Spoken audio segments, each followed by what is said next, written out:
হঠাৎ করে প্ল্যান হলো যে পায়া খাবো, তো বসেছিলাম। দুজন হঠাৎ করে মাথায় আসলো যে আজকে পায়া খাবো, তো চলে আসলাম। অপেক্ষমান অপেক্ষা কিছু রয়েছি। এখানে নাকি ওদের অনেক ধৈর্য সহকারে বসতে হয়। আপনার পায়া খাওয়ার জন্য ঐতিহাসিক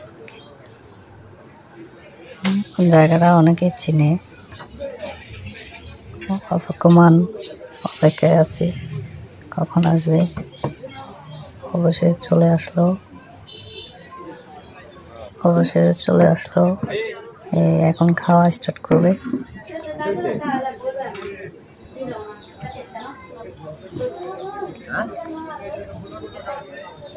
এখানে নাকি অনেক বিখ্যাত পায়া পাওয়া যায়, তো চলে আসে, একটু দেখালাম। তো আপনারা দেখতে থাকুন, আমরা খেতে থাকি, দেখতে থাকুন পুরো ভিডিওটা।